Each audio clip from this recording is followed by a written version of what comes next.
been a tough start to the season, but what does this win mean to the team? It means a lot. We've been polishing many things, and I think we've been sort of on a roller coaster of a way.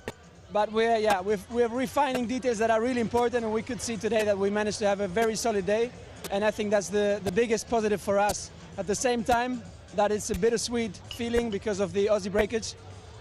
So yeah, we would like to send huge energy from the Spanish team to the Aussie team. I mean, we could hear it through our comms, even though we had the noise cancelling on. So it must have been a massive one, and seeing that never is nice. So yeah. You guys are the kings and queens of comebacks as well, sailing through the fleet. What's the key there? I mean, it's super fun, so you kind of get addicted to it. But the key, I think, on today's race course was just that bottom left turn. We had current pushing against the wind, and that was just giving us a lot of leverage on the upwind, no? And we managed to do that on the first upwind in that final race, and it was amazing for us. Awesome. We'll keep smiling and enjoy the celebrations. Thank you very much. Thank you so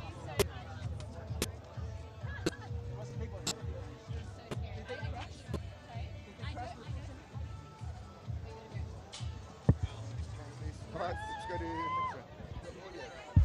the audio. So there. Guys, we're going to head to mix zone. Are they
We're just picking up the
with the championship in November in Abu Dhabi.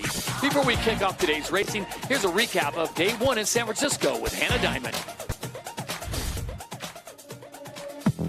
Day one of San Francisco saw the 11 teams fight from the get-go. It's a big pile-up at the top of the line.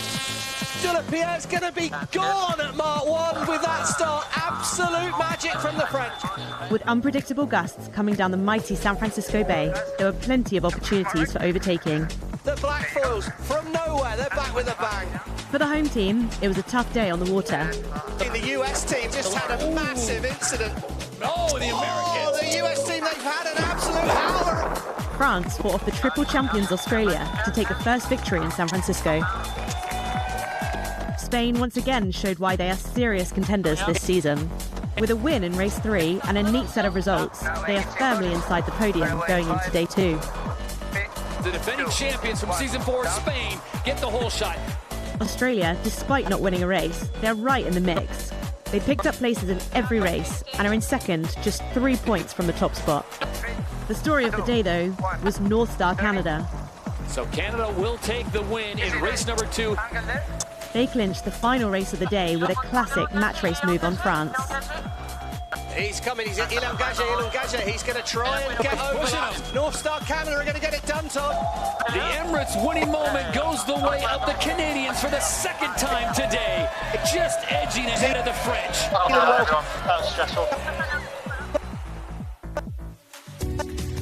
Following the 4 fleet races yesterday, the standings look like this. North Star Canada lead the fleet with 35 points. Australia sit in second, and last season champion Spain hold down third. A 6-point drop back to France and New Zealand tied in fourth. Then it's overall season leaders Emirates GBR, Switzerland, Red Bull Italy, Germany Deutsche Bank, and Mubadala Brazil, rounding out the top 10.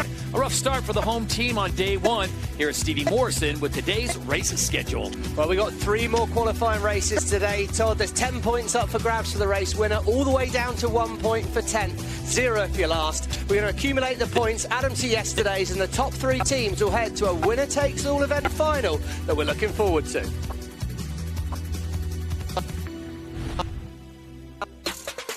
We are back on San Francisco Bay for day 2 of this weekend's racing. Teams will need to hit the line with speed if they want to take the lead at Mark 1. From here, the boats take a left turn and try to sail the shortest distance to gate 2. At each gate, teams can choose to turn left or right.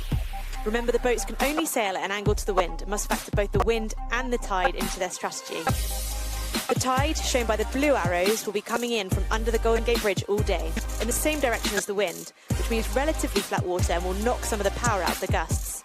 Starting well and minimising mistakes will be the difference to the day, for the team wanting to take the win in front of the Adrenaline Lounge. So it'll be 11 teams off the line today. If you weren't with us last week in Los Angeles, Rockwell, Denmark had a collision with a course marker, so they are out until the next event, at least in Brazil. As we check in now down on the water, the 4th member of our team, here is Olympic silver medalist Lisa Darmanin. Well, once again, we have glamorous conditions out on the bay here. Coming from the Golden Gate Bridge, the west-southwesterly wind is averaging 20 kilometres per hour, gusting to around 30 kilometres per hour. It is pretty cold, dense air, which means it has a good punch to it, so plenty of power for the foiling F50s. The tide, it's a little bit slow right now, but as the day progresses, it will start ripping and really become a factor into the racing. As Hannah was saying, it's nice flat water, so I'm expecting the flight controllers to send it. Configuration-wise, same as yesterday, 24-metre all-purpose wing, J2 front sail, high-speed T-foils and high-speed rudders. The cool part about this race course is there's plenty to play for, so it's going to be epic racing for the athletes and for those watching at home. So we are just about set to go. We have 3 fleet races for you, and then only the top 3 teams will face off in a winner-take-all one race with just 3 teams out on the Pacific. It will be an absolute great show today. So 90 seconds away from the start of race number 1. That'll be race 5 officially, 3 fleet races, and then the top 3 again in the event final. So we saw this play out yesterday, Hannah. A lot of teams delayed their entry into the start box, going way to the back and then hitting the line. How do you like the chances today, knowing the conditions that we have? Oh, it looks like an absolutely perfect day out on San Francisco Bay. I think the teams will have learnt a lot from yesterday, and they'll likely line up quite similar in the start, but we'll have to see what happens. So with the Golden Gate Bridge in the distance, we are just about set to go racing. Here we go, the calm before the storm, and the dance begins, Stevie Morrison. Where do you like to line up with the conditions that we have? They're all a lot lower in the box is the first thing I'm seeing here, Todd. The Brazilians are back in early. Australia are going to choose to fight from behind there. Bottom right-hand corner of our screen. A lot of pressure on the British team and the Kiwis. They've got to make a move, and they've got to make a move quick. Left-hand side of screen. That start line's red. When it goes white, we're going to be go, and we can see the optimal position is towards the bottom end of the line. The Rolex pole predictor sits on North Star Canada at the moment. 24 seconds to go. The fleet's a lot further back. New Zealand and Great Britain are way back. A lot of work to do from back there. Australia are going to be slow into the start. Brazil, well positioned at the top of the line. Can they line things up now? It's about execution. Canada well positioned. Spain well positioned. The French once again. De La Pierre's coming in hot through the middle. Who's got their timing right as that line's about to go wide? Oh, North Star Canada again are on the money. What a start by Giles Scott and his crew. Can he drive over the top of the Swiss? So the race is on with speeds approaching 85 kilometers an hour. The entire fleet of 11 now making their way to mark number 1. On the inside, you've got the Swiss, but it will be Giles Scott and North Star Canada that bring it around and grab the whole shot officially. Oh, and if the Swiss can just stay overlapped here, Todd, then they've got control of the race. France first to manoeuvre away. I like that move. Gate 2's going to come real quick. And there go the Swiss. Here we go. They're all on the boundary. It's all about setting up for Gate 2. And the Rolex sprint leader, well, on the inside of the turn, it was the Swiss. Great work by Sebastian Schneider and the Swiss team as they have now gone ahead of Canada, the winners of the last race yesterday, race number 4. Canadians won 2 races of the 4 yesterday, and the French looked awfully fast again. Yeah, I mean, they're pretty well positioned here, and I think we saw, Hannah, yesterday that the teams were trying to set up for that right turn at the bottom. I don't see a lot having changed right now. Do you like a right turn? Yeah, I think you're probably right. The same approach for today, and I think it's all about they're going to have to do one more manoeuvre if they want to turn right, so who can set themselves up well for that? Hovering right around 45 miles an hour. There you see the fleet, 11 boats. Denmark unable to go today. And you might get a little confused as you look at Canada. They've got the Rockwell Denmark brandy. They are doing that as an homage to the Danes who are unable to race because of the boat damage had in Los Angeles. Here we go. Should be able to come in nice and smooth here. That's the voice of Arno Sarafagis, the wing trimmer there, really helping, talking through there with Seb Snyder. French in second, Canada third. Right-hand side of screen, Great Britain and Australia a little bit back. New Zealand are even further back. They're going to struggle to make the final if they can't get a good result in race 1 today. At gate number 2, the DP World Gate, it is the Swiss out in front. France now sits in second place, and North Star Canada drops into third. Spain will follow. They are the defending champions from last year. And look at this, Mubadala Brazil and the Aussies will peel away. But look at Germany on the inside. This will be tight. Yeah, Germany have got room in there, but can Brazil get round the outside? No, good decision. Mo Marchini gives a little bit of space to the German team there. It was really tight, and we're going to learn about the course at this stage. And the best way to learn about the course, let's get down on the water with Lisa Darmanin. Do you think that right turn towards the shore's the call again today, Lisa? I actually think it's not as strong as the other days. It's quite light wind in there. You're seeing the teams struggle to do their manoeuvres. I think it's a bit more open course. So I think where Brazil went, I actually think there's breeze. But at the top end of the course, or where they're going now, that's when you want to get to shore near the grandstand. Guys, they make their way up. Remember, this is going to be at 6 legs. There you see the green and the yellow circles. Green means you've got priority. Red means you have to dip behind or give way. Canada have gone fast after here. It looks like they've got past the French. They're going to manoeuvre and have the right of way. Swiss, though, well positioned. They'll be looking to turn right in front of Canada here. Standing by. 2, 1, going forward. And turning. Nice pressure. Surprised how late he went there, really. He's trying to really stretch the course early on, but he's given Canada a bit of a leash here, and that Canadian boat's fast. I'm surprised he didn't turn right in front of Canada and try and give him some disturbed wind. I think we're getting relief in here. Talking about getting relief inside there, Stevie. Are they going to get it? I think so. I mean, they should be as you go in towards this shoreline, you should be getting a little bit less current here. And we see on our Oracle cloud, we can get down there. We see the wind speed. The Swiss have got more wind out in the middle than where Brazil is. That's what Lisa was telling us. The shoreline is disturbing the wind a bit, causing the wind to be a bit lighter in there at the moment. We'll expect that to change as the day goes on. So potentially a tidal gain for the Canadians, but the Canada team have got more wind at the moment, and we can see in the pack, you're just constantly throwing distance away as you have to dip behind people. Left left-hand side of screen, Emirates Great Britain, last place. That's a shocker. They've been the form team. They're the championship leaders at the moment, Todd, and they are way out the back. There you go, aggression from Seb Schneider there, right in front. Slam dunk in top of Canada. France have got right of way, but the Swiss are going to be well ahead. Canada won't make either. And all over. Let's take a bit of margin with the current. Interesting choice there for both of those boats to tack before the ley line, so they're going to have to do one more manoeuvre and go left turn here. So here we go into gate number 3. This is the first race of 3 fleet races as everyone tries to accumulate enough points to be in the top 3 after these next 3 fleet races, and then the race on, the event finale. Oh, France, they can dive inside if they want. They put the foil down. I'm surprised. Oh, he's changed his mind. Late decision change by the French. They dropped the foil, then they lifted it again.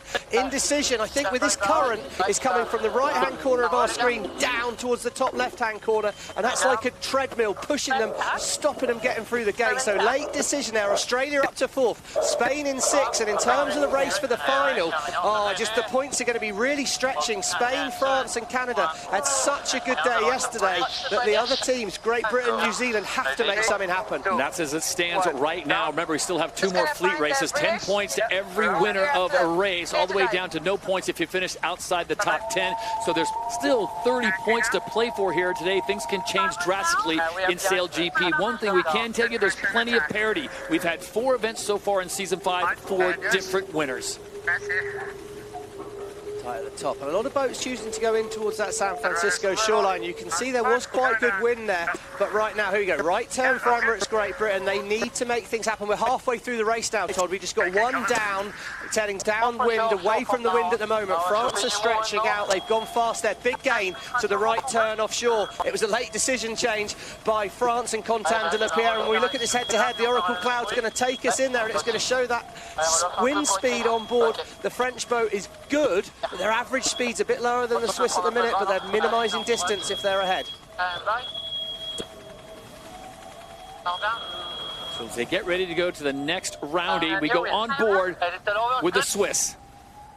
See the G-force in the turn. What's that like crossing the boat? It looked like he was pulling a rope climbing a mountain for a minute. Yeah, you've got to get that timing right. It definitely can be easy if you get the timing right. It can be really, really difficult. Yeah, right away Switzerland here. The French have got to be here. We go. The green circle comes on, clarifies it. Looks like we're going to have a split. Another big split on the racecourse. Final upwind left here. This tactical decision's who's made the right call. At gate 4, the DP World Gate, it is France that will head up course, and as they make their way up there, they'll have one more gate to maneuver to the finish line. Lisa, we go down to the water view. It looked like coming away from the shore was the play. Do you agree with that now? Yeah, there's just more wind out there, but obviously, as we've been talking about, there's that tide where Switzerland is right now. That's the least amount of wind. It's really protected from the land. So unless they nail the foiling maneuver, it looks like they just did. So it's going to be neck and neck here, but I think France will still come out on top. Yeah, look at the gains they've got there, Hannah. They're now over 100 meters ahead of both Switzerland and Canada. Yeah, and Great Britain have made a little gain here. They're up to 7th, and they're going to be potentially set up for a left turn, I think, there, Han. Yeah, and this leg's going to be a little bit different because there's only one mark you've got to go around at the top. They're definitely turning left and heading towards the finish. Hannah, how far are they calculating where they want to be at this point of the race, knowing that the mark's coming up in some 800 to 1,000 meters? So you're definitely thinking, when you're going around the gate mark, how does that set you up for the next gate? So it's not just the leg you're on, it's the one after that as well. Big moment. And when we think about the race to the final, Todd, which we shouldn't lose sight of out there today, Canada and Australia, they're well set here. But right now, France out in the lead are going to be back to within 2 points of the Spanish. So Spain have got to keep the hammer down in the middle of the pack. There starts to be a bit of a gap after that. And of course, remember last year in the final, the grand final event, it was Spain against France to get there. As we give you this great look at the T-Mobile for Business 5G camera angle on board the French right now. Flying pretty high there, Stevie. They got to feel pretty confident with that flight controller. Oh, we've been looking into the stats a lot, and the French are consistently the highest boat out of the water. Now, that doesn't come without risk, but if you do it well, the higher you can foil out the water, you're generally speaking reducing the drag. There's a lot of other factors in there, but the simple point is less foil or boat in the water, less drag, more speed. Somehow the Swiss have found the speed, and they are starting to close that gap as it comes under 70 meters. But remember, the French will have one more maneuver. The Swiss will have 2. exactly. And I think the French, if the Swiss have made a gain on this side away from the shore, that's where the French are coming back to now. At the moment, as you head in towards San Francisco, what we're going to call the left-hand side of the course, where the Swiss are going, there seems to be consistently less wind, and less wind is not good. As it stands right now, it would be Canada, Australia, and Spain making it in, with the French missing out by just 2 points. But a lot can change now, especially if France can get this win. 2 more fleet races to go before we have the event final. Yeah, it just looks a huge gain. And just as we cut away there, you can see Spain were looking like they might be ahead of Canada. It's really a big feature on the course here. But what never stops being a feature is that good manoeuvres mean points. And the French there have done a beautiful manoeuvre. They've sailed a clinical race here, been very clean. They've overtaken the Swiss. And right now, well, they look pretty well set up. Left turn and then head straight to that finish line. So now it looks as if the battle is on for second and third place. Those are valuable points, especially if you were Spain, Canada, and of course the Australians always seem to be in the mix. And here it is, the final mark, and it will be France making that left-hand turn heading towards the finish line. Yeah, well set up here. Looks like the wind had turned to the right, so those people that had come to the bottom right-hand corner of our screen sailed a lot less distance and in more wind. And in race number 5 on day 2 at the Oracle San Francisco Sail Grand Prix, the Emirates winning moment goes the way of the French. After a tough finish yesterday, wouldn't it, where they lost that win? Oh, it's tight in there, Spain, dive inside. I think they did have rights, they did just. Huge move by the Spanish, that makes a big difference to our overalls. Tom Slingsby will hate that. Absolutely snuck in on board And look Spain. at Canada, though. Canada has the speed. Can they get the pass? I think they're going to struggle to get through the disturbed wind, but it's another place game. 2 places lost for Australia. That's going to put them right back into the fight to make the final. Big maneuver by Spain and Diego Botín. Australia now will come in 5th. Well, Emirates, Great Britain, look, they're right in the melee. They still, of course, on the leg going back up towards the next mark, right at the back of the pot there. Slingsby will hate that. Remember at the end of Los Angeles, Todd, Slingsby said every point counts. How crucial will those 2 points be as this day goes on? So now the battle is on for 7th place. It is currently being held by Red Bull Italy with the Black Foils of New Zealand. We haven't spoken much about them in this race. They look like they're going to grab an 8th. Yeah, I mean, it's disappointing for the New Zealand team there. The Black Foils are going to be really disappointing. That puts them, they're still in the mix here. They're going to be 6th, but they're over 10 points out of the final with just 2 races left. So they're really relying on some big mistakes from the teams in front. Germany, Deutsche Bank holding on to 9th. Here come the Americans, US Sail GP, trying to close down and see if they can get it done. It's not going to be the case. Inside, Todd. Look, there's that mark. They can just sneak inside. They've got the right of way. You've got to thread the needle there. Oh, Botín, full of confidence and aggressive. And they not only did they dive inside, but they execute the manoeuvre and look up and foiling already. That was pure aggression.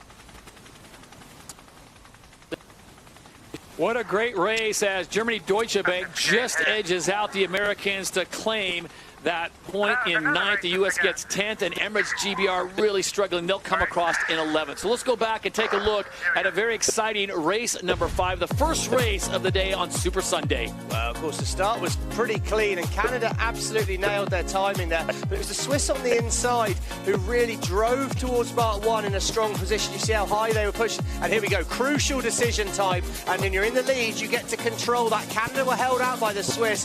France went early, Switzerland went early. It lined up well. Those 2 then led away from here. And we saw a bit more of a split than we maybe thought for the first race of the day. And Mubadala Brazil came out really nicely from that left turn, splitting from the fleet.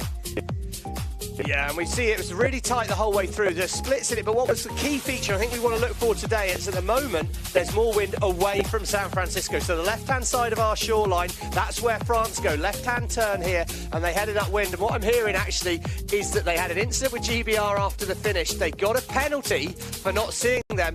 France have actually had 20 seconds added to their time. They're back to 2nd in that race. They lose points, Todd. Yeah, breaking news from Chief Umpire Craig Mitchell. So as we take a look at the Emirates fly time, at first we'll take a look at the standings as it is right now. 5 races in, North Star Canada with the lead, 42 points on Australia's 38. Spain on 37, and France with that penalty, they dropped back to 4th place on 33. So we'll see how it all plays out. We've still got 2 more fleet races to go here in San Francisco.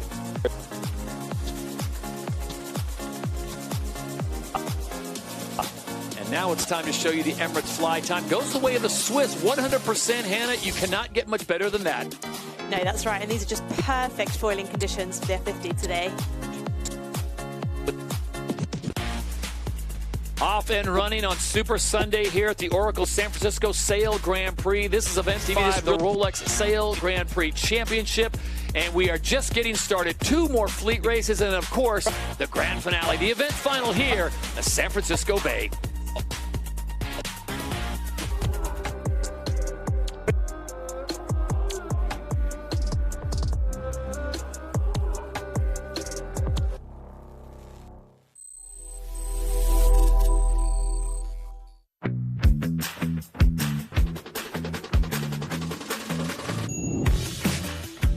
We're wing foiling for Sail GP as part of their Inspire program, doing a little demonstration for the fans and trying to inspire the next generation of sailors.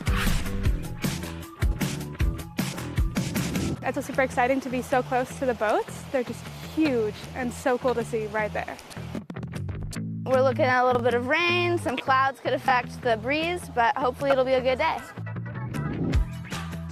I'm so psyched to get out there today. I'm so excited to be out here.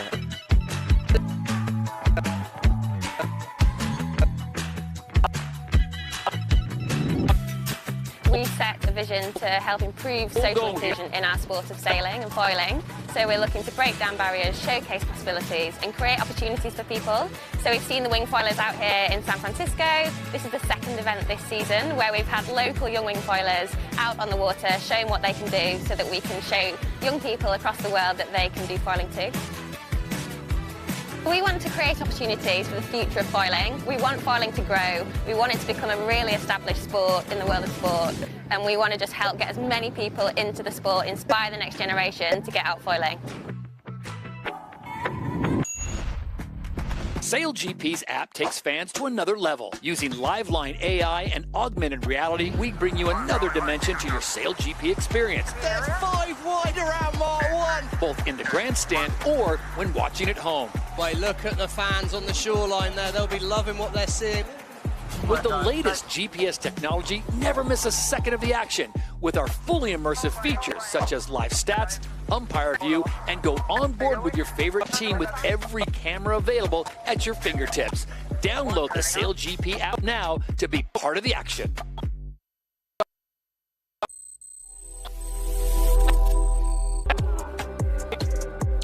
Flying carbon machines driven by the world's best, yes. Powered by nature, powered by nature. We are Sail GP. And Super Sunday has arrived at the Oracle San Francisco Sail Grand Prix. Stevie Morrison, Hannah Diamond, Lisa Darmanin, and Todd Harris with you. Huge crowds here in San Francisco, California. The 2nd event on the west coast of this U.S. this month. The 2025 season has already seen nail-biting action in the Middle East, Australia, and New Zealand, and last week's event in L.A. But the action stays on the Western Hemisphere until June, with a first visit to Rio de Janeiro, Brazil. Sail GP's American adventure continues. Looks like pure drama out there, doesn't it?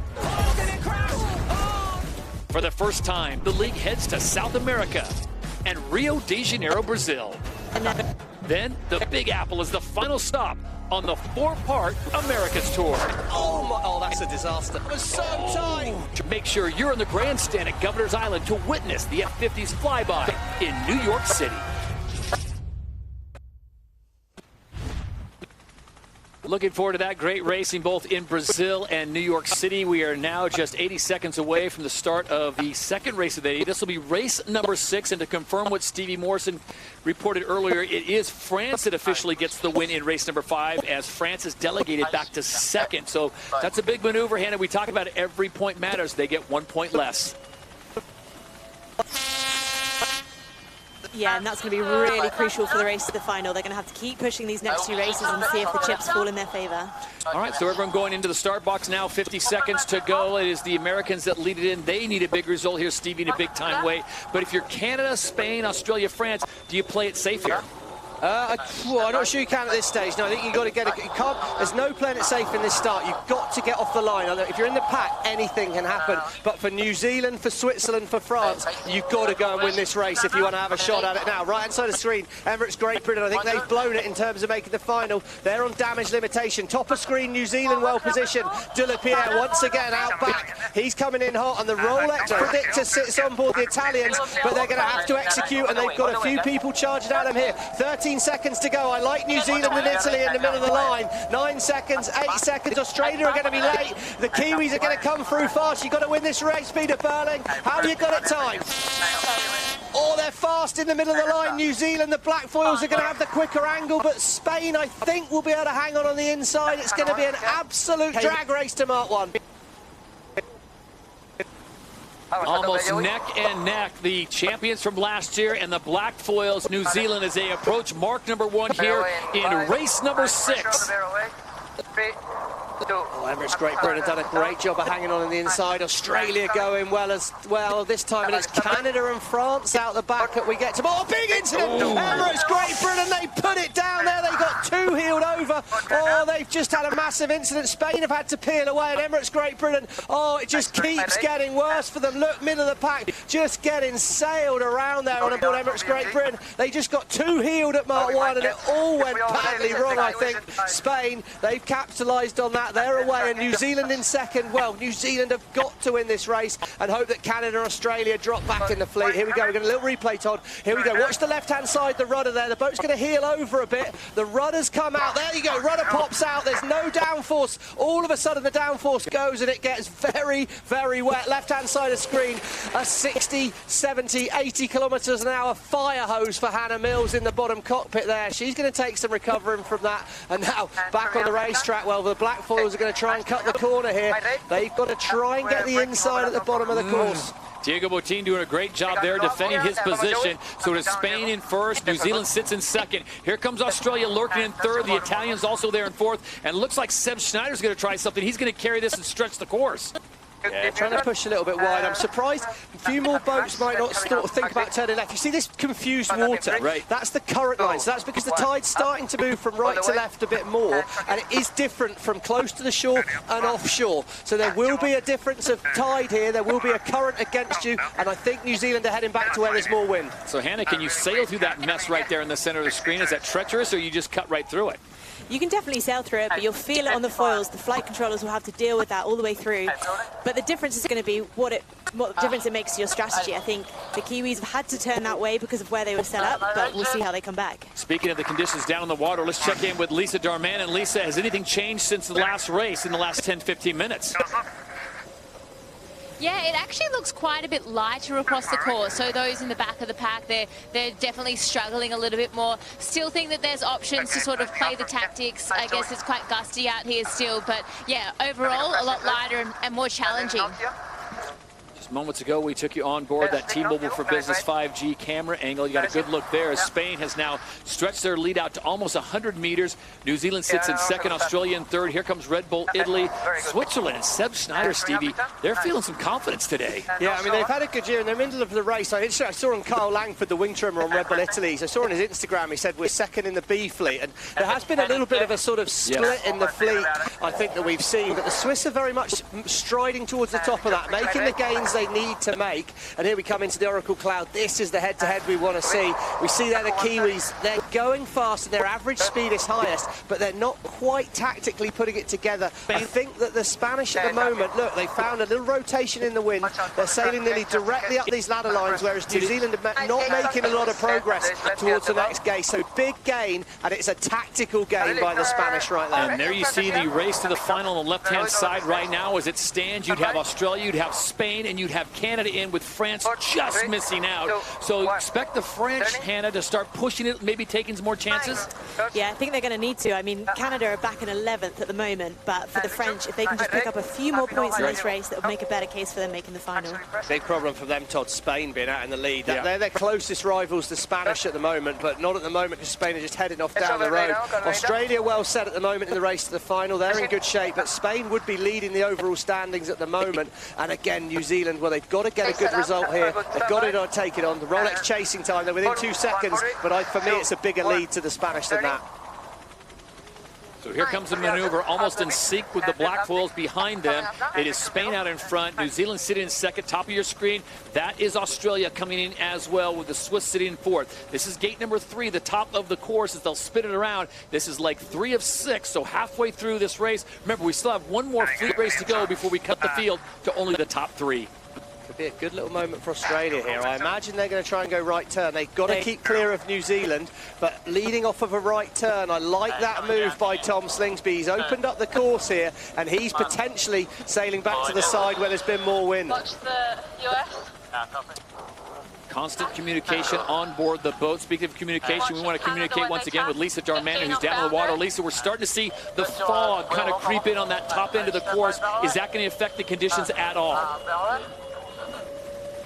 Yeah, I mean, the fog has generally brought the wind in, and it has just increased. So, you know, France just rounding the mark. They're in a really beautiful path. I actually think Spain might get the advantage here over Australia heading towards that shoreline. There it is, Spain on the top of your screen. They won the title last year after Australia ruled for 3 straight years. And there is the race to the final, courtesy of the Oracle Cloud. It is Spain and Australia even on 47. Canada still in there at 42. But, Steve, that's a big gap to France. That's 4 points. Yeah, it's huge. And Spain are sailing well, aren't they? Australia right of way here. New Zealand need to be confident to get across. They are not confident. They choose to dip behind. That means they are behind. So good news for Australia there. And it's a hard manoeuvre. You can see he couldn't quite judge it perfectly behind. You might think it's quite easy to just gently dip behind, but they're coming together. Their closing speed's about 130 kilometers an hour, so judging that's pretty hard. And if you're France, Hannah Diamond, are you cheering for another team? You need some help, obviously, because they're sitting in 4th place with that 4-point gap, so they need someone to put some points and take some points away, I guess, from Canada and some of the other teams. Well, in the position they're in at the moment, all they can do is try and climb the leaderboard. Right. They're going to gain 6 points in the Canadians if the results stay like this, so that very well could happen in the next race. On board with France as they currently sit in 5th place.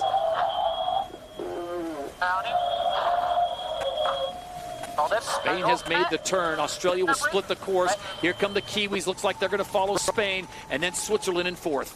Yeah, the Swiss have sailed a nice job here, and we see in this race to the final, as we say, it's really all about the battle between Canada and France at the moment. Canada can't do any worse than they are in this race, so it's going to come down to a bit of a showdown in the next race for sure, and France are starting to have to hope for mistakes from some of the other teams. And right now, the Australians and the Spanish, well, we saw this in the championship final, the grand final at the end of last year. It looked like this in a battle for 2 million. Are they going to go head-to-head in the grand final here as well? What would be interesting, Stevie and Hannah, is if Spain gets into that final and wins, that would give us 5 different winners in 5 events. So the parity is certainly on in Season 5 for SailGP. Yeah, there's just a lot of excellence out on that race course, isn't there? A lot of people, it's a much more open course, isn't it, Hannah? But it seems like it's not bad to do a right turn at the bottom and then get away from that San Francisco shore as soon as you can. Yeah, I think you take the right turn at the bottom if it allows you to come offshore, further away from that San Francisco shoreline, further up the course. That seems like a bigger priority for the teams. Yeah, so good news for where New Zealand are heading in a minute here, Todd. I wouldn't be surprised to see potentially a little gain, although they're probably not going to be able to get to the top mark without doing another 3 manoeuvres, which does then put an advantage back. Every time you manoeuvre, you're going to lose distance. On board with the Swiss. Bye. Do you want Arnaud?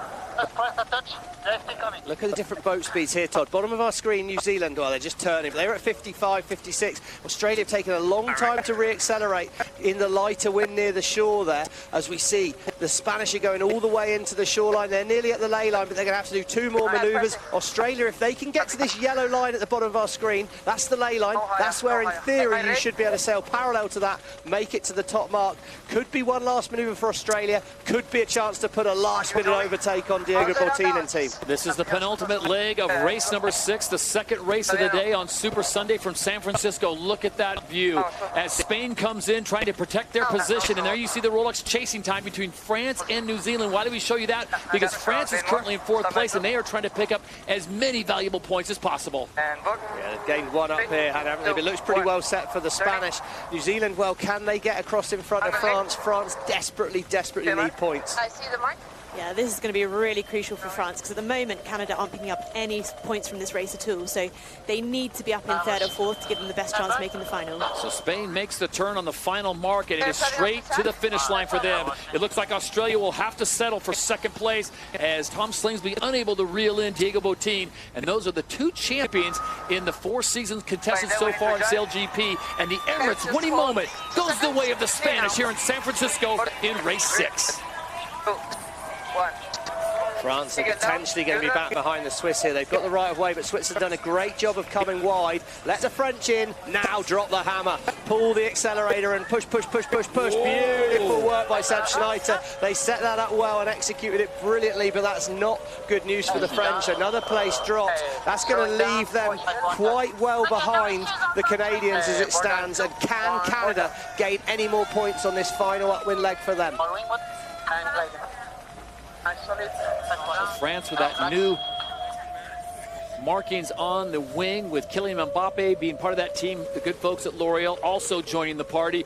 It'll be Red Bull Italy coming in 6th place. Rogério Tita and his squad doing a great job. And Emirates GBR, nice bounce back for them as they've had a couple disastrous races. They will finish in 7th. Yeah, tight there. Brazil have got to give room to the United States. The United States execute a great manoeuvre on the inside of Brazil, but Canada has gained a place. That's a point. That's going to give them something in this race. They would have had no points. They've got a point, so they are going to move a little further. They'll be 5 points ahead of the French going into the final race in qualifying here.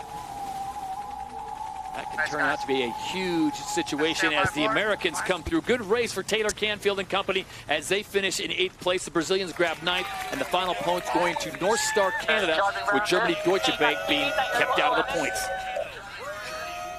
Let's go H1 on port, get the chase in to have a look at that foil. Oh, so then maybe they've clipped something out there. If they're not sure of what's happening, there's, you know, potential little bits of chippage on the foil. All right, let's take a look at some standings. We're all even at the top with Spain and Australia, even on 47 points. North Star Canada picks up that valuable point, so now they are 5 points clear of France with just 1 more race to go. Switzerland just on the outside looking in with New Zealand, Red Bull Italy, and of course Emirates GBR. Tough weekend from Mubadala Brazil, Germany Deutsche Bank, and the United States down there with just 8 points. So all attention now turns to race number 7, the final race before the final. Before we get to that, the flight time courtesy of Emirates. And once again, how about the Kiwis bouncing back nicely, Stevie? They haven't had their name called a lot this weekend, but getting 100% flight time, that is a big plus. Yeah, it's been a tricky weekend for them so far, but getting confidence.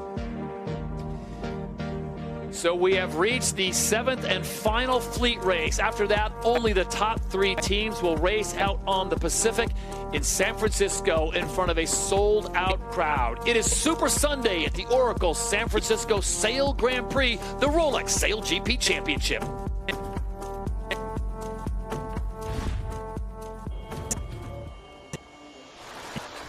Competition is heating up in the Impact League, SailGP's podium for the planet.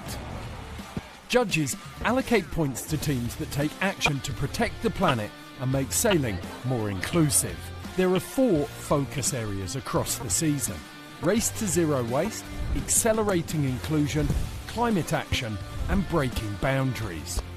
In San Francisco, it was announced that North Star Canada took the 3rd place spot in the focus area Race to Zero Waste with the inventive sailing kit donation program North Star Locker, giving away kit to aspiring Canadian sailors in and out of their weekend foil program.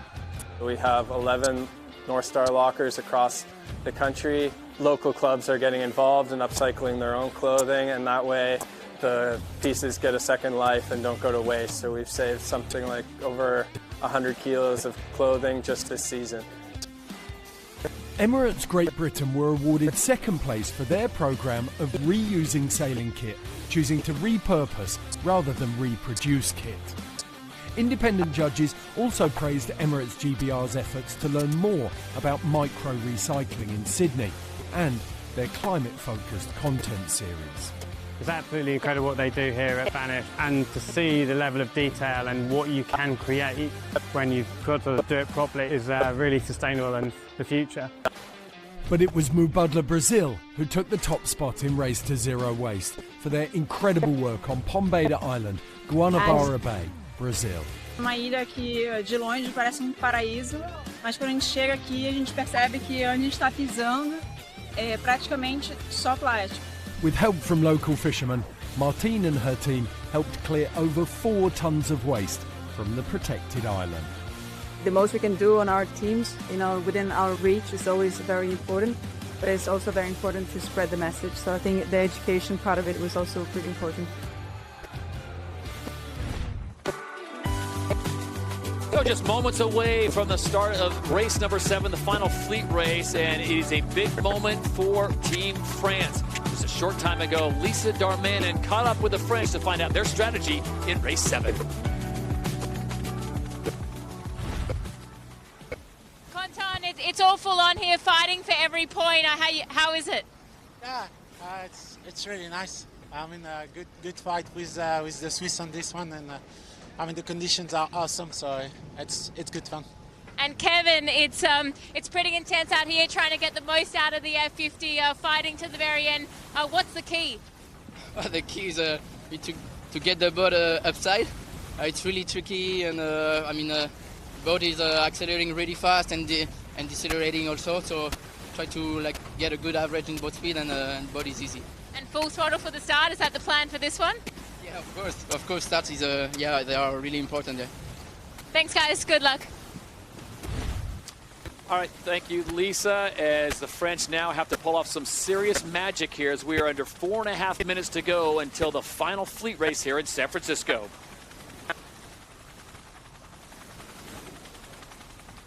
Well, SailGP is constantly innovating and pushing technology to the edge, and this season the new light air T-foils will be rolled out to the 12-boat fleet, keeping the action going even in lighter wind conditions. So the same way that we've developed this new T-foil heavy air package, we're trying to push the boundaries of what we can do in light air as well. So we're developing a new T-foil light air package to be able to push the wind range down and provide a better racing product further down the wind range. They perform really well, and we expect that they should allow us to foil the boat in maybe 6 knots of true wind speed. The main difference is the surface area, so the overall amount of lifting force that foil is going to give you. With the lighter air foils, it's going to have more surface area, which is going to have more lifting force, which is going to allow you to take off out of the water at a lower boat speed. It's going to be able to land foiling maneuvers at slower boat speeds, but there's always a trade-off. So when you have more area, you have more drag. In the testing that we've done, these foils actually perform pretty darn well in medium winds. We've sailed 1 day so far on them in 12 to 15 knots of wind. They performed really well. So I'm kind of excited about that because we have a big area of performance crossover between the high-speed foils and the low-speed foils that's going to make it hard to have the wrong foil on for the day. The F50 is the best boat when it's flying. So with the calendar being so extensive now, I think we have almost 13 plus events this year. We're going all over the planet. We need to be able to adjust to both heavy and light air conditions. Under 2.5 minutes to go here at the Rolex SailGP Championship in San Francisco as the teams now get themselves into position with points at an absolute premium. There you see the event leaderboard provided by the Oracle Cloud, the data churned out. Stevie, this really is a battle between those top 4 teams. France, it just looks like Switzerland's going to just come up a few points short, but France still has a shot. France still got a shot. I mean, mathematically, actually, New Zealand have a shot, but New Zealand need Canada to be last, and Switzerland. We've got to remember as well, when we get to this, if there is a tiebreaker, it'll be whoever beats whoever in the last race. I think that's something quite important to hold on to through this next phase. But yeah, really, it's Canada v France. But what I think I'm seeing out in the race course today, Hannah, and I don't know if you'll agree or not, but is any of the teams, if they get out in front, are good enough to win the race. So it is going to come down to having the bravery, the execution, and the commitment to a good start. Yeah, and I think bravery is going to be really key because the teams that are in contention have really got to attack this race. They can't afford to make any mistakes, and you can't control all the other boats, so it's just about executing your best performance. And momentum indeed. Only 2 teams have won 2 races of the 6 contested so far. Spain, 2-time winners, as are Canada, Stevie. So I got to think they've got to be favorites. And then, of course, you can never count out the Australians and Tom Slingsby. No, Canada's first mistake for a couple of weekends was a minute ago. Can they turn it around? 1 minute to go as the fog now encompasses the Golden Gate Bridge, but we are still full go here. This is race number 7 at the Oracle San Francisco Sail Grand Prix, and this will determine what 3 teams will race in the event final. Oh, it's good to see that. Fog's rolling in a little bit away from our racetrack here, Todd, as we see all the boats early back. Once again, United States turn back. Best result this weekend is an 8th. It's not a great weekend for the United States team. They need to hit the start line hard and fast in this race. Oh, Brazil are very loose, right-hand side of screen above New Zealand. No incident. That's good news. That all got a bit lively in there now. Favoured position is that blue triangle, but the Rolex Pro Predictor sits on board the United States, and they have a big gap in the line. Australia, top of screen, are going to try and be fast at the top. Slingsby's going to be coming in very, very hot. The French, well, he's got to make something happen, and De La Pierre is in true fashion being very aggressive at the bottom. It's all about timing now. Nowhere for United. Oh, disaster for Australia. The wing's fallen down. Massive incidents there. Oh, my Lord. Oh, that was a huge moment. Let's hope no one's hurt on that. Oh, my, wow. There was no gap for them to go into there, and that is no good. Really bad. As we lead towards Mark 1, France are going to be on the inside. They're going to be well positioned. They need to win the race, and, well, they're well set to win the race now. At mark number 1, all concerned with the Australians to make sure everyone's okay. Similar incident that happened to New Zealand last season, but the race is on here in race number 7. It is New Zealand, it is France out in front. Oh, that's huge. Here we go. Excellent manoeuvre there by the Kiwis. They're going to set up. France have moved away. Now, France need to win the race to get themselves in the final. This would be enough to make the final, I think, at the moment. If they can do that, let's worry about that in a moment. And Canada out the back as well. So Canada's struggling here. Spain's struggling. Go into that Oracle Cloud, and we can see it's New Zealand are the fastest boat on the racetrack at the moment. Burling is sending it on board the black foils. He's not giving up any hope of getting there either right now. It's Canada currently who would lose out on making that spot in the final. So the French have just got to hold their heads, hold their nerve all the way around the course. Spain, France, and Canada right now would go into the final, but all concerned right now on Australia, making sure everyone's okay. Catastrophic incident in the start box before the line went wide and the start was on. It is New Zealand, France, Brazil, Germany right now. Yeah, big lead change there. It looks like we've just heard news now that everyone is safe on that Australian boat. I can't help but say I'm very relieved to hear that. Massive incident. We'll get back to the live racing, and we can see that Peter Burling, well, he's put the hammer down there. He's going across that tide line. Look how turbulent the water is there. So hard. The boats are hobby-horsing through that water. The turbulent water making it so hard. Black foils have made it. Leo Takahashi holding on like a cowboy rider there. He's got them round, and they're going to lead at the DP World Gate 2. Well, New Zealand's best finish so far, Stevie, has been a 3rd. That was in race number 4, as everyone's taking a collective deep breath after that incident at the start of race number 7 with the Aussies. Yeah, here we go. Canada look back of the pack again, 8th. I think that's not good news for Canada as it sits. Really not good news for them at all. They've got to start gaining some points with France out in front, Spain in 4th. I mean, Australia won't be able to race in the final now. There's no chance you're getting that Australian boat back, so that might be enough to make Canada in, as I think they'll be still, you know, in that top 4, and it's only going to be 3 of 4 going through to it here, as we see New Zealand out in front, well positioned. Right of way, Germany and Brazil. Real tussle in the middle of the pack. Well judged by the Brazilians, and this race course is wide open. Like 3 of 6 in the final fleet race of the day. We want to take you back to the start. Everyone's okay, but keep your eye on the Australian boat there as it comes into view, left-hand side of your screen. Yeah, well, they just come in, and they come in really close to those boats behind. I think maybe they came into the back of the Italian boat. That was my inclination there, and perhaps, here we go, we'll look on board the US boat. We're looking to the left-hand side of our screen to see if we can see the US, the Australians. Here you go, come the Australians. Ooh, oh my, unbelievable. We're going to have to wait to find out more. I don't know what's happened there exactly, whether that's just a failure on a fitting there. I thought they must have hit another boat in front. I think maybe they just nudged into a boat in front, and then that damaged the forestay on that. We're going to have to see things closer. Camera angle's not right. I mean, that's spectacular scenes. That is not what we want to see, but what's the good news is everyone's okay. Oh, my Lord. Everyone's okay and accounted for on Australia, but their day is done. Canada was the first team to call that in, and they just basically wing it down. So now the race back on. This is a situation. It would be Spain, Canada, and France now, the top three, with Australia out of the running. And Hannah, still plenty to play for here on leg 3 of 6. The race to the final with the Australians. To Stevie's point, there's no way they can race today anymore. No, that's right. And I think Canada actually here have done a really good job. It's saying they're up to 4th. They'll have to go behind Spain in a moment, so maybe 5th or 6th. But they can keep climbing. They'll want some confidence going into that final race when they make it. Yeah, it looks like a good gain in by the short of Brazil there, Lisa. Is it changing on the racetrack weather-wise at the moment? Yeah, I think the day's certainly changing. The shore is definitely paying off a little bit better. It's getting lighter out to sea. It is lighter in general. The wind seems to be sort of pulsing, so we're getting this really nice puff of breeze, and that's when the right side offshore comes good. And when it gets a little bit lighter, actually the shore seems quite strong. Lisa, I've got to ask you a follow-up question there. How close were you, or were you close to that Australia incident? And from your perspective, what happened?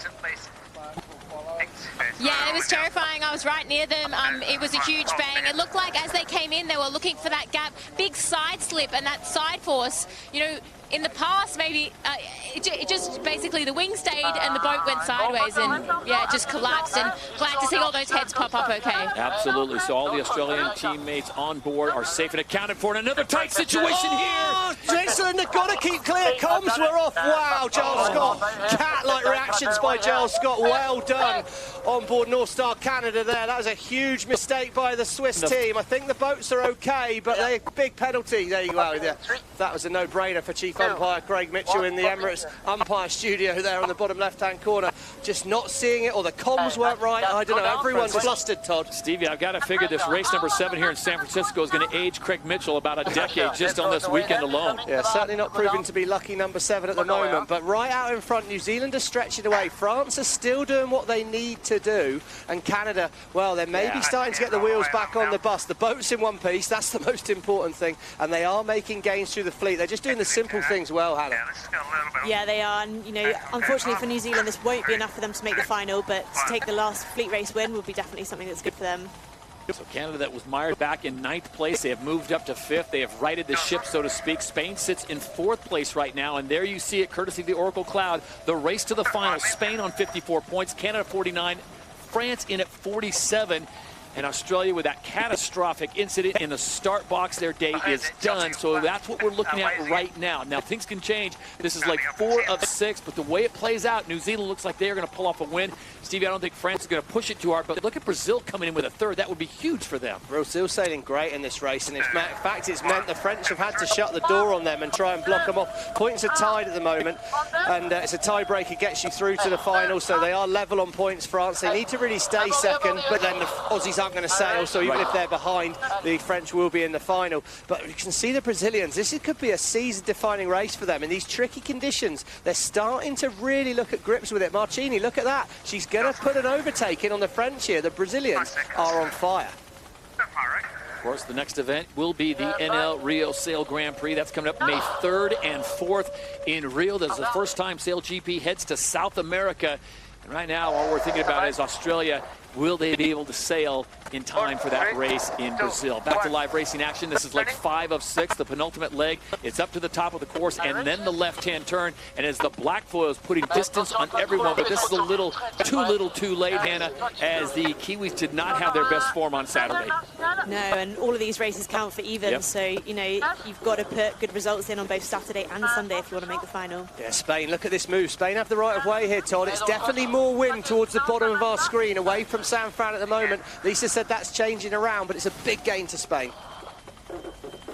Spanish maintain that priority as France and Brazil have to dip behind them as the Spanish move into 2nd place. Of course, they are the champions from last year, and there you see it continually being updated on the point situation with the Oracle Cloud, but it's pretty much a foregone conclusion. It will be Spain, Canada, and France. And so, Stevie, in play for Spain and France to, again, make it a 5th different winner in 5 events here in Sail GP.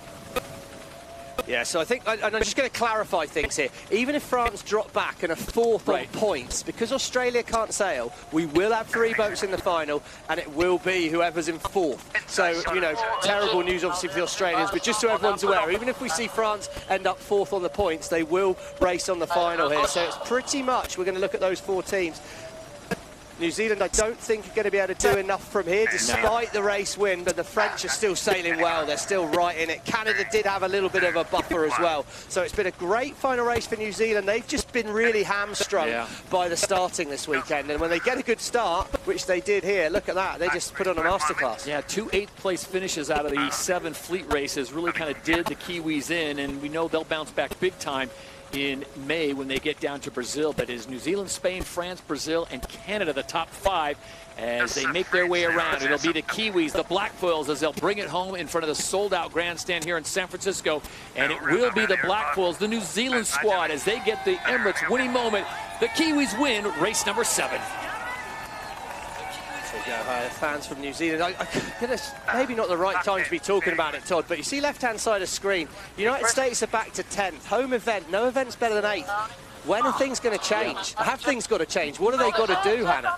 Well, I think it's really clear they're lacking experience on board. Some of the lighter wind venues they're getting the hang of, but something like San Francisco, conditions are challenging here, and it's hard to sail in the 50. Spain will get 2nd place. France will hold on for 3rd, so a big pickup for them, even though to Stevie's point, they were going to make it into that final because of Australia's mishap. And then it'll be Brazil finishing on an up note. Mubadala Brazil will finish in 4th place.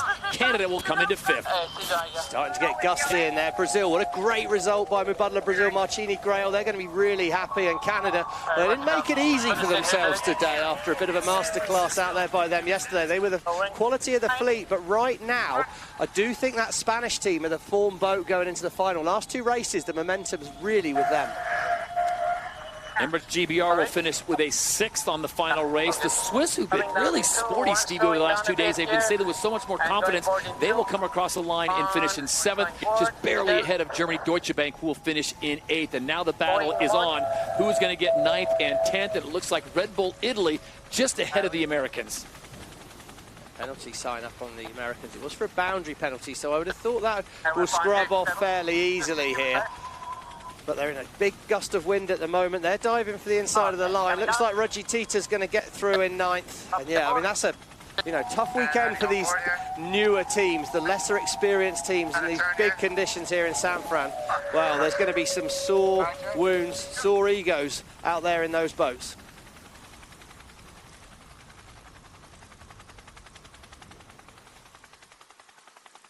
So the 7 fleet races are now complete at the Oracle San Francisco Sail Grand Prix. This is event number 5, and here you are. Spain on 56 points. North Star Canada on 49, the winners of the last event in Los Angeles, and Australia in 3rd. But if you're just joining us, oh my. The Australians having a moment in the start box as their wing collapses. They will not be able to race in the final. And it will be France and Quentin Delapierre that will be bumped into that 3rd place position. So it will be Spain, Canada, and France doing battle in the event final here in San Francisco.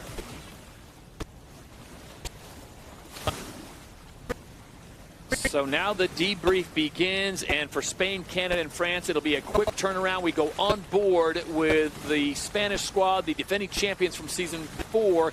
Diego, the incident with Australia, or were they behind you? No, we didn't see anything. We just met them on the second downwind. I hope everyone is okay there.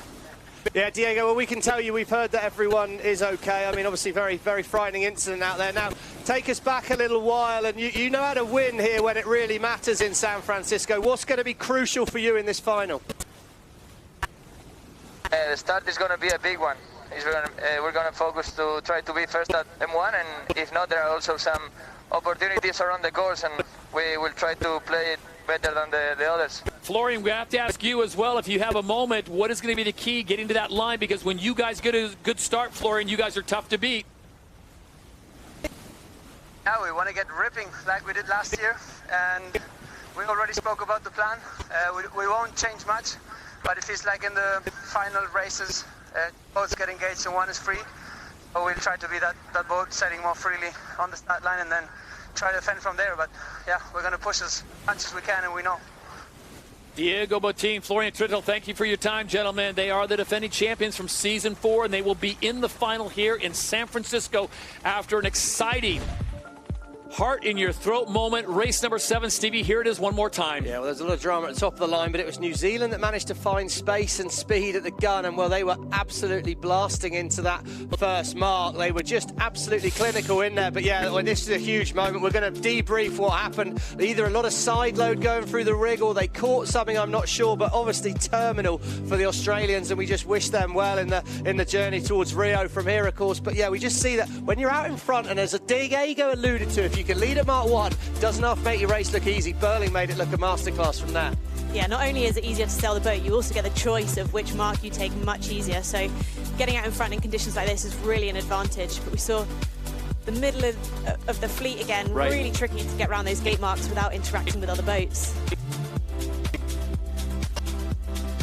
So winners of race number 7, New Zealand get it done, but it's a little too late, and it will be Spain, Canada, and France that will race in the event final. What a race. I tell you, it had a little bit of everything, but in the end, the Black Bulls really showed their form, Stevie. But again, too many 8th place finishes, I think, on Saturday kind of did them in. Yeah, the story of season 5 for them is they just haven't been good enough at the start. We know when they start well, they can do it. That's a relatively easy fix, though. We know they can make that happen. And the Emirates fly time goes the way of Canada. North Star Canada, 100%. You can't get much better than that. We'll see if they can carry that momentum from Los Angeles and pick up yet another win here in San Francisco. So the race is really on. Grab yourself a beverage and a front row seat, because when we return, it will be the event final. 3 teams going head to head to head. Spain, Canada, and France. Who will take the title at the Oracle San Francisco Sail Grand Prix?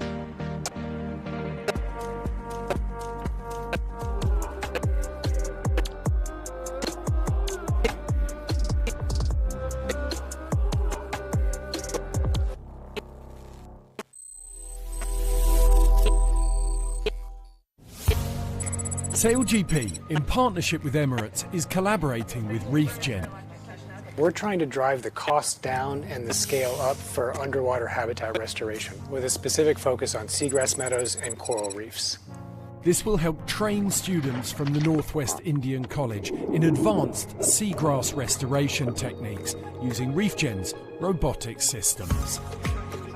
So seagrass is so amazing. It's the habitat, it's the nursery grounds for fish species, it's the food for sea turtles and dugongs and manatees. It's just an amazing, amazing ecosystem.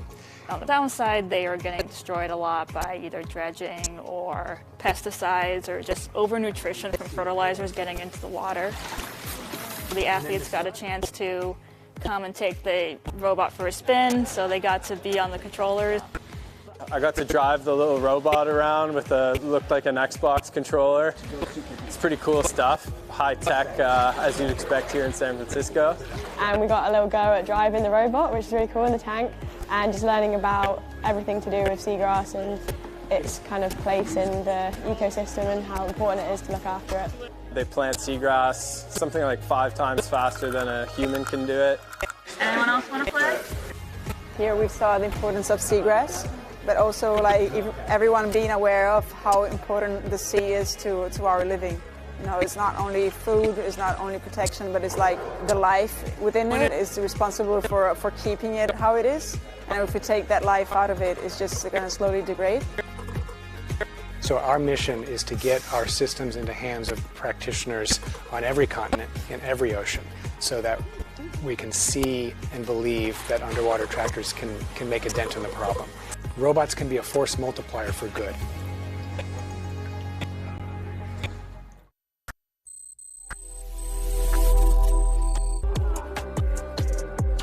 Flying carbon machines driven by the world's best. Yes, powered by nature, powered by nature.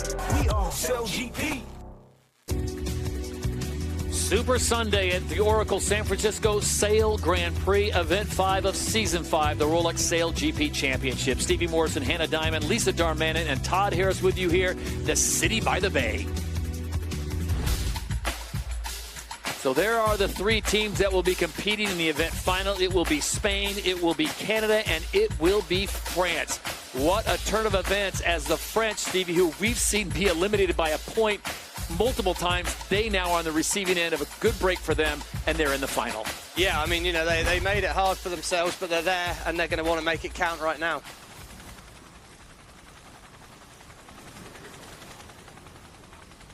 .219 to go before we start this race. We want to take you back to the very start, the incident with Australia, and moments ago, Lisa Darmanin talking with the driver of Australia, Tom Slingsby.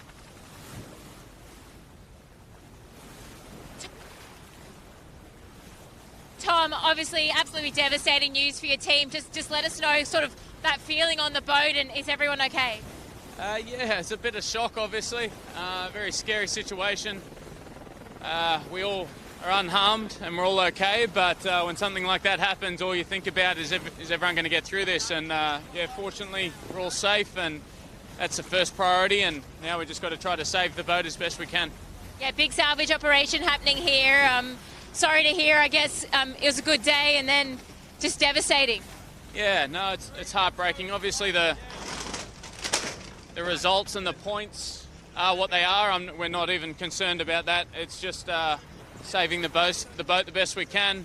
Everyone's safe, and yeah, look, we've got a lot of work to do here. Thanks, Tom. All right, thank you very much, Lisa, for the very latest. Stevie, that is a scary situation. Hannah, that's like something we haven't seen in a long time. Only I can think of is the situation that happened with New Zealand last year. Yeah, I can safely say that was a horrible moment to have to discuss, but fantastic to hear everything's all right. And, you know, one thing I know about Tom Slingsby, he's a fighter, and he's going to not let that team drop their heads. They're going to fight really, really hard. But now it's the fight out here, Todd. All right, the race at hand as we come up on 45 seconds to go until the event final here at the Oracle San Francisco Sail Grand Prix. Spain, Canada, and France. Hannah Diamond, pick your poison. Who do you like?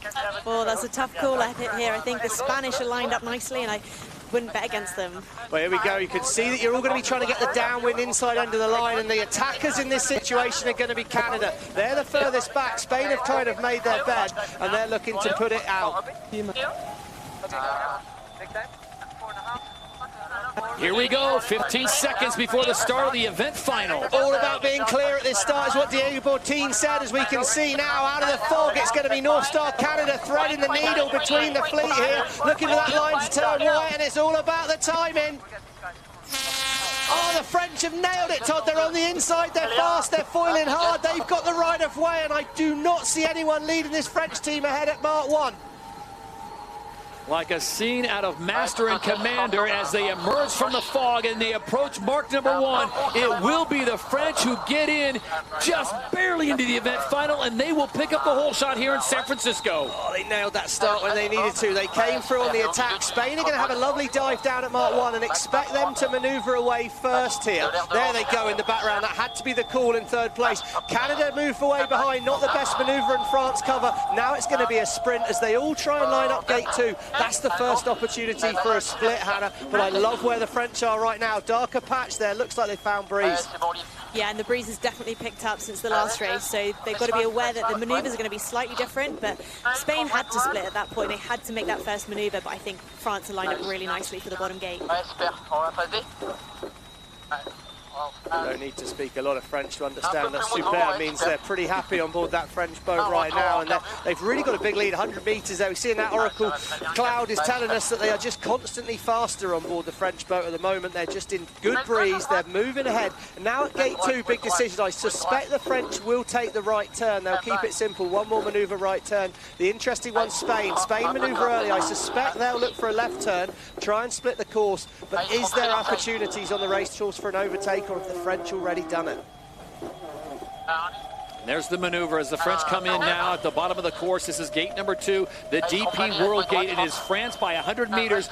Don't count out the Canadians, Stevie. We've seen this before. We saw it in Los Angeles. It looks like they were not going to be in the top spot, and they came back and got the pass. Yeah, it's not. This race is way far from over. We're only on just coming onto leg 3 of 6. We're not even anywhere near halfway, really. And it is Spain who do split away. No surprise there. Constant attack for Botin. And Lisa, what's the breeze looking like down there on the water? Is it looking better offshore still? Yeah, I mean, the fog has come all the way into the bay now, so it's changed the game a little bit. I think the Spanish, they're in really good breeze, but where the French are, where originally it was quite light, there is breeze there now, so it's kind of, it's changed again, and I think the French are probably still in a strong position. You see the visibility down closer to the water. And this could be a situation with that fog where they might not know where the other team is.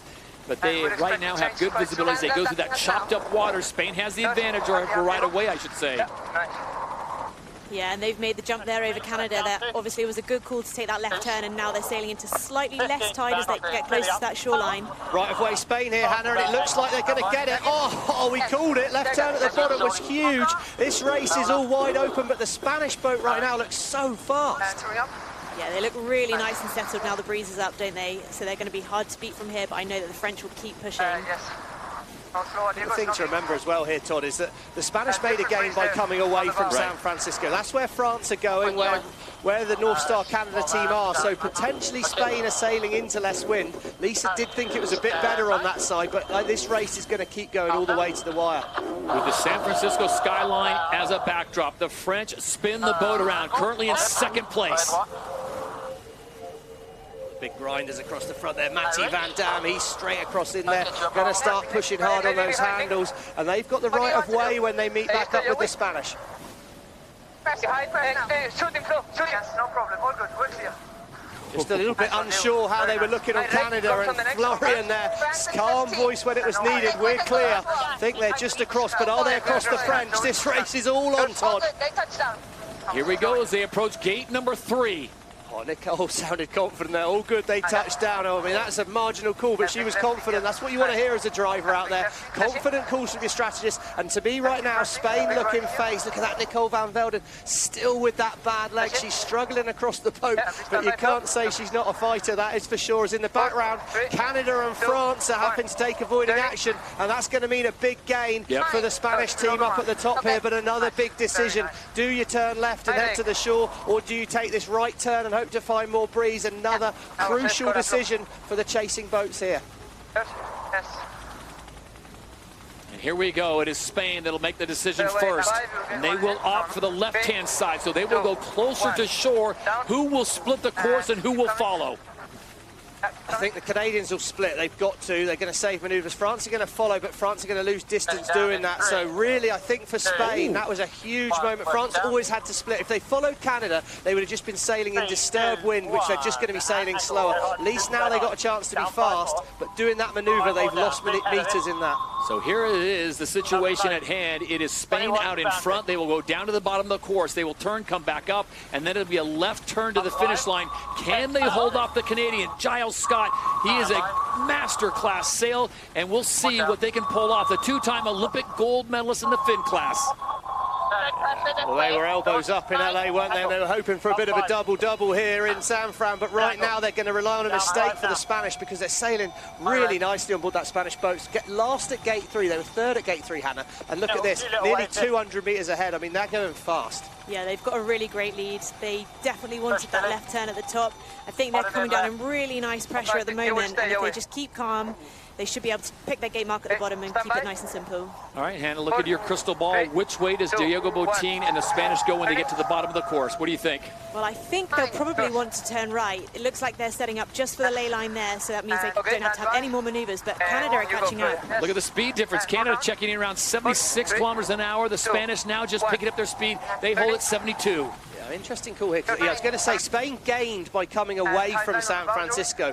So he's basically decided, let's do what we did work for us last time. If it ain't broke, don't fix it. Keep it simple. They're going to head away from the shore. The tricky decisions with the boats behind. Does Canada follow and try and secure this second place, or do they risk it all? It looks like they're going to try and secure it. So it's France, so they're going to roll the dice. And they do. Quentin Delapierre and the French, they turn away. They will opt for the other side, looking for clean air. And now it is Giles Scott hoping that Diego Botín and the Spanish, the defending champions from season 4, make a mistake here as they head upwind. Rolex chasing time, 7 seconds for the Canadians to catch up. And the trouble is, because Spain have pushed all the way to the boundary here, Canada are going to end up basically following them. And it's just control, control, control. I think Canada needed to manoeuvre a bit earlier after that gate if they were going to make more of a race of it. For me, Canada are almost saying, okay, you keep making the right decision, Spain. We're just going to follow you and let you have it. Or, fingers crossed for a mistake, which we're just not seeing from that Spanish boat at the moment. Spain just moments away from being the 5th team in season 5 to get a win out of 5 events. Stevie, who'd have thought that across the board? 5 different winners in 5 different events. Well, they seem to like it here in San Francisco, don't they, the Spanish? I mean, they've led a final here, and there you go, Nicole there, good gains here. I mean, that's, you can't wish to hear anything better than that. On the way. No, they just seem so calm and confident. They're in a controlling position here. The Canadians are going to have to either keep putting the pressure on, hoping for a mistake, but there's not a lot of options left to split from here. No, Canada will manoeuvre next, probably, and then Spain will just go straight with them. And if they go all the way till they can get to the turning point, then the Spanish have got it in the bag anyway. There go Canada. Expect Spain to follow. Oh, Florian, we do our thing. Well, there you go. I'm surprised he's opened the door a little bit, but they weren't maybe ready for the manoeuvre there. 4, 3, 2, 1. Turning. Pressing out. Good. Nice. Pressing.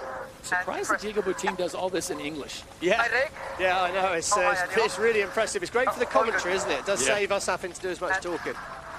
Leg 5 of 6. There is Canada. There is Spain on the right-hand side. Both of them will make a left-hand turn at this final mark as France comes into view. But it looks like the Spanish, Stevie, if they perform properly on this last maneuver, they've got this one in the bag. Yeah, they've done a nice job. They've just sailed smooth, haven't they? And you can just tell that Diego and Nicole at the back have got a really special connection. They're really understanding each other. The calmness that comes in.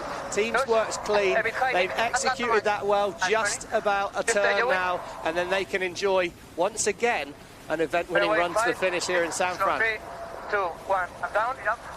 They make the left-hand turn at the final mark, and there you see the finish line just ahead.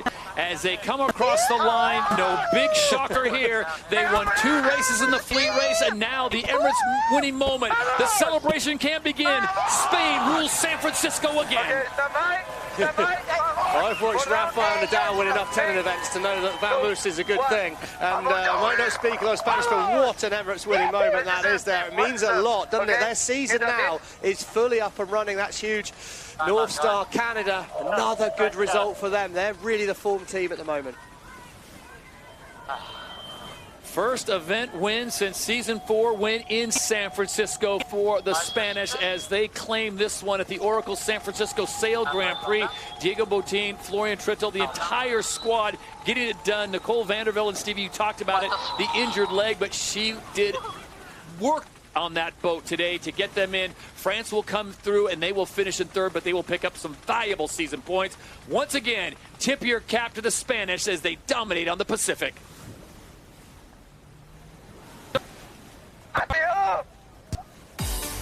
Plenty of room in the start box, Stevie and Hannah, and Spain was just right there every turn. Yeah, well, Spain sort of led back into the start, so they were the hunted, really. Canada were aggressive, but it was De La Pierre that nailed the start. The Rolex best time start, 0.4 of a second back, but most importantly, he was going really, really fast. And at this point, he did a good job. But here's the crucial moment. Look. The split, the decision to take the left turn, sail away. Don't follow, don't sail in disturbed wind. Split the course. That's a pretty brave decision. It takes some confidence to split away from the fleet, but actually if you're in 3rd, you've got nothing to lose at that point. So you've got to put everything on the line. You've got to be in it to win it. Got to be in, they certainly were. They had the right of way, and it was only a couple of metres. But when you've got the right of way, you only need to gain a couple of metres to let the other teams have to yield. It was tight all the way up, but I was so impressed by the comms on board that Spanish boat. They stayed pretty calm. Yeah, for me, Spain is always a team that managed to raise the level. They stay so calm in the final, and they just really lift their level to give them the best chance to winning. And the chase was on until the Emirates winning moment made it official. Hands in the air like they just don't care. And once again, Spain wins in San Francisco. Canada checks in to 2nd. France finishes in 3rd. 100% fly time for the Spanish, and would you expect anything else? Vamos! They get it done here. The Spain feeling right at home in San Francisco. We take a look at the DP World fastest speed, and it goes the way of the Blackwell, Stevie, so they come away with a nice consolation prize at 86 kilometers an hour. Yeah, when you get them out in front, they are so fast. You know, they got plenty of speed, but they got to work on their starting if they want to win one of these finals again.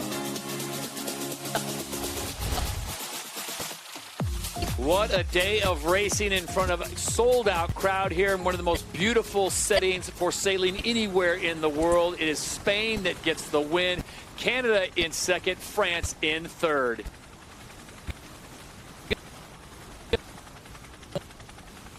Let's check in on the boat in Canada. Giles Scott in squad.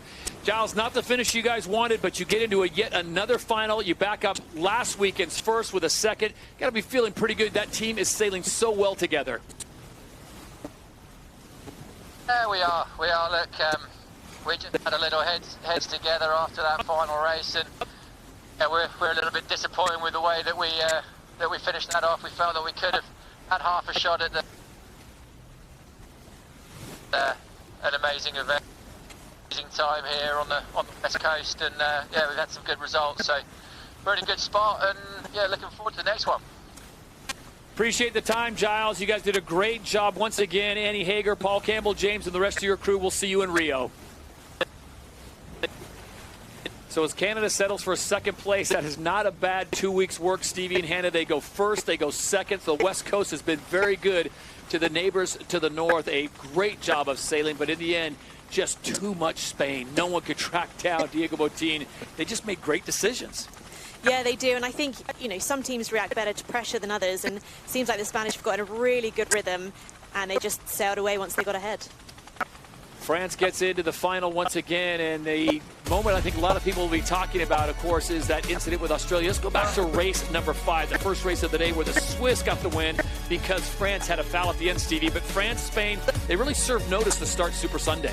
Yeah, they did, and we really saw these top teams kind of leading it away, didn't we? We saw that mistakes were pretty costly, but in the lighter wins, the French did look good. And I think the story of the day for me was that Spain grew the whole way through the day. They were very aggressive at the end of race 5, and then suddenly we get to race 6, and it's Spain hitting the start line perfectly. They're up and running, they're in really, really good shape, and it was the Spanish growing through the day, but as soon as you're back in the pack now in SailGP, you've got a big problem. Mistakes hurt, and they could even come to the best. They were the championship leaders. I don't think they're going to be championship leaders anymore after that mistake, and it's Spain that just led away, didn't they, here, Hannah? Yeah, they did, and from there, you know, we saw how difficult it is to sail in the pack, but if you can get ahead, then build that momentum up until the final. Yeah, they did, and well, of course, this was it. This was the moment in the next race. It all looked so good for Australia there, and then this happened, top of screen. I mean, it was one of the more dramatic moments in SailGP history. They came in, there wasn't a gap there, and I mean, we're going to have to find out what happened. It's just like a lot of sideways force goes on the boat or something. I don't think there was contact with any of the other teams. Anyway, everyone was okay. That was the most important thing. Then it became this dramatic race for the final, which France, despite not quite doing enough, did get the berth in the final. We had some near moments for North Star Canada, and it put us up for what was one of the great SailGP finals, to be perfectly honest. 3 teams really going toe-to-toe. New Zealand gets the win in race number 7 after that cat-like reflexes by Canada to avoid Switzerland. So here you go. Here's how it shakes down. Spain gets the win and the 10 points for the season. North Star Canada, they finish in second. They'll pick up 9. And France finishing in third. They pick up the 8 points all the way down to Germany. Deutsche Bank, they only pick up 1 point. And terrible weekend for U.S. SailGP as they get no points. So they've got one more opportunity in America after Brazil. Well, they will compete in New York City. So the season standings now updated, Stevie, and look at this, big movers as Spain sit in third now, 39, 38, 36, as we've mentioned multiple times. 5 different events, 5 different winners. So it's Australia, Emirates, GBR, Spain, New Zealand, and North Star Canada, your top 5. And there is the Spanish squad as they make their way to the trophy stand, as they will pick up the big trophy, and then the celebration will really be on. We want to recognize our VIP prize giver, Sunny Singh, the Executive Vice President and GM for Oracle Financial Services. He will hand over the big trophy. And for the Spanish, Stevie and Hannah, they are making a habit of winning in San Francisco. Yeah, I mean, it barely seems that long ago that we were here at the championship final, and it's a whole team effort. The coaches have made it down there onto the stand to take it on, the grinders, all the whole team on there, and it's just huge. You can see what it meant. I mean, there's a lot of pressure on them coming back as a championship winner, and here you go, they get it done again. They show they are the real deal. Canada have gone fast after here. It looks like they've got past the French. They're going to manoeuvre and have the right of way. Swiss, though, well positioned. They'll be looking to turn right in front of Canada. Is on. They kind of look like they know what they're doing, Hannah. Yeah, and San Francisco is one of the trickiest venues to race in 50 at, but they've really kind of got to grips with the venue, and obviously winning back-to-back here is going to give them so much confidence going forward. He went there, really. He's trying to really stretch the course early on, but he's given Canada a bit of a leash here. You look on the right-hand side, Nicole, you see her legs there. Turn the race. I mean, Canada looks like something out of RoboCop, and you know, she's battled through. You can see how painful it was for her, but that's the sort of team spirit they seem to have really out there. A real team. I think so. I mean, they should be safe. As you go towards the shoreline, you should be getting a little bit less current here. We see on our Oracle Cloud, we can get down there. We see the wind speed. The Swiss have got more wind out in the middle than where Brazil is. That's what Lisa was telling us. The shoreline is disturbing the wind a bit, causing the wind to be a bit lighter in there at the moment. We'll expect that to change as the day goes on. So potentially a tidal gain for the Canadians, but the Canada team have got more wind at the moment, and we can see in the pack, you're just constantly throwing distance away as you have to dip behind people. Left-hand side of the street, Emirates, Great Britain, last place. That's a shocker. They've been the form team. They're the championship leaders at the moment, Todd, and they are way out the back. They look gold medalists from say, you know, we don't talk an awful lot about Slam Bardot, the absolute top of Canada. France has got right away, the Swiss are going to be well listed himself in the fin class. I mean, it's just an absolutely amazing thing, and here we go, precision athletes of the day. Your Orlex precision athletes of the day. Peter Burling had a great one. Top speed there from Nicole Vandervellen. She is an absolute iron woman there. Going to treadle the wing trimmer. And Jason Saunders doing a great job, the flight controller for France. Yeah, he's been the standout performer really there, I think, but you can't take away from Nicole. Fleet races, as everyone tries to accumulate enough points to be in the top 3 after these next 3 fleet races, and then the race on. That is an all-star cast right there. France, they can dive inside if they want. They put the foil down. I'm surprised. Oh, he's changed his mind. Late decision change by the French. We make the turn now for Brazil. Indecision, I think, with this current is coming from the right-hand corner of our screen down towards the top left-hand corner. That's open treadmill, pushing them, stopping them getting through the gate. So late decision now. Australia up to 4. Spain in 6, and in terms of the race for the final, from San Francisco. The points are going to be really stretching. Spain, Stevie Morrison, Hannah Diamond, Lisa Darman, and our entire SailGP crew. Great Britain, New Zealand have to make the win at the Oracle San Francisco Sail Grand Prix goes the way of the Spanish. Points to every winner of a race. All the way down to no points if you finish outside the top 10. So there's still 30 points to play for here today. Things can change drastically in SailGP. One thing we can tell you, there's plenty of parity. We've had 4 events so far in Season 5, 4 different winners. And the Emirates winning moment goes the way of the Spanish. Top. And a lot of boats choosing to go in towards that San Francisco shoreline. You can see there was quite a good win there. But right now, here we go. Right turn for Emirates Great Britain. They need to make things happen. We're halfway through the race now, Todd. We just got one down, turning downwind, away from the wind at the moment. France are stretching out. They've gone fast there. Big gain to the right turn offshore. It was a late decision change by France and Quentin de la Pierre. And when we look at this head-to-head, the Oracle Cloud's going to take us in there, and it's going to show that wind speed on board. The French boat is good, but their average speed's a bit lower than the Swiss at the minute, but they're minimising distance if they're ahead. So as they get ready to go to the next rounding, we go on board with the Swiss. See the G-force in the turn. What's that like crossing the boat? And it looked like he was pulling a rope climbing a mountain for a minute. Yeah, you've got to get that timing right. It definitely can be easy if you get the timing right. It can be really, really difficult. Yeah, right of way Switzerland here. The French have got to be here. We go. The green circle comes on, clarifies it. Looks like we're going to have a split. Another big split on the racecourse. Final upwind left here. This tactical decision's who's made the right call. At gate 4, the DP World Gate, it is France that will head up course, and as they make their way up there, they'll have one more gate to maneuver to the finish line. Lisa, we go down to the water view. It looked like coming away from the shore was the play. Do you agree with that now?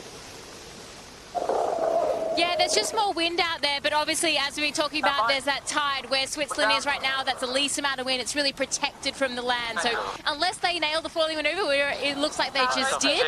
So it's going to be neck and neck here, but I think France will still come out on top. Yeah, look at the gains they've got there, Hannah. They're now over 100 meters ahead of both Switzerland and Canada. Yeah, and Great Britain have made a little gain here. They're up to 7th, and they're going to be potentially set up for a left turn, I think, there, Han. Yeah, and this leg's going to be a little bit different because there's only one mark you've got to go around at the top. They're definitely turning left and heading towards the finish. Hannah, how far are they calculating where they want to be at this point of the race, knowing that the mark's coming up in some 800 to 1,000 meters? So you're definitely thinking, when you're going around the gate mark, how does that set you up for the next gate? So it's not just the leg you're on, it's the one after that as well. Big moment. And we think about the race to the final, Todd, which you shouldn't lose sight of out there today. Canada and Australia, they're well set here. But right now, France out in the lead are going to be back to within 2 points of the Spanish. So Spain have got to keep the hammer down in the middle of the pack. There starts to be a bit of a gap after that. And of course, remember last year in the final, the grand final event, it was Spain against France to get there. As we give you this great look at the T-Mobile for Business 5G camera angle on board the French right now. Flying pretty high there, Stevie. They got to feel pretty confident with that flight controller. We've been looking into the stats a lot, and the French are consistently the highest boat out of the water. Now, that doesn't come without risk, but if you do it well, the higher you can foil out the water, you're generally speaking reducing the drag. There's a lot of other factors in there, but the simple point is less foil or boat in the water, less drag, more speed. Somehow the Swiss have found the speed, and they are starting to close that gap as it comes under 70 meters. But remember, the French will have one more maneuver, the Swiss will have two.